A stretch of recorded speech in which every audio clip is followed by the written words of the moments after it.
Matapos ideklara ni Pangulong Ferdinand Bongbong Marcos Jr. bilang bagong board member ng director ng PCSO si Imelda Papin, ay nagsimula na itong magsagawa ng programa kung saan isinusulong nito ang isang linggong serbisyo.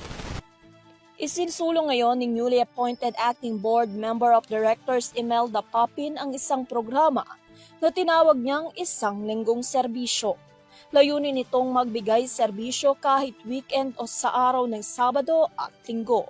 Ito raw ay inihain na ni Papin kay Pangulong Ferdinand Bongbong Marcos Jr. na siya namang sinang-ayunan ng Pangulo. Ngunit ang naturang programa ay masusipang pinag-aaralan sa ngayon dahil marami pa umanong dapat ayusin para rito. Ang linggong serbisyo, hindi pa po namin nasa second board meeting pa lang ang na-attendan ko. And na-propose na po ito sa board. So we're trying to reconcile yung concept ng PCSO at saka yung akin ginawang I already submitted yung concept paper the other day at pinag-aaralan na po ng AGM ng charity sector. So Ani naman ni Papin ay sa madaling panahon sana ay maproseso na ito dahil maraming Pilipino ang matutulungan nito.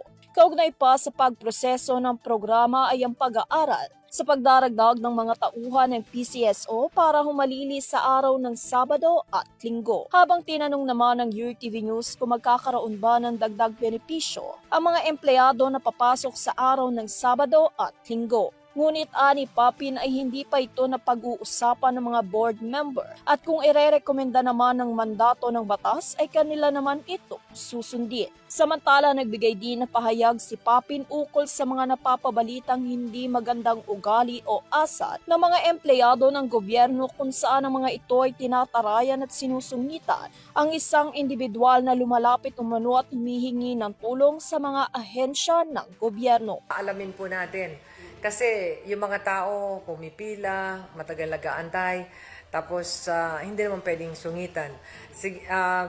Siguro naman yung nakaupo at nag-aantay din sa kanila, medyo nagugutom o nahihirapan na rin. Kaya siguro hindi mo maintindihan sarili niya, nagsusungit na rin siya. Pero we'll see to it na ang PCSO dapat laging nakangiti. Bukod dito, sinusuportahan din daw ni Papin ang transparency na isinusulong sa ngayon ng gobyerno. Mensahe rin ni Papin ay pagpatuloy lang daw ang pagtaya sa loto dahil katumbas ito ang pagtulong sa mga kababayan nating Pilipino. Pag tumaya po tayo, hindi tayo po nagsusugal. Pag tumaya po tayo, let's say 20 pesos po ang tinaya ninyo, ay ang laki po na maitutulong po ninyo. Bakit?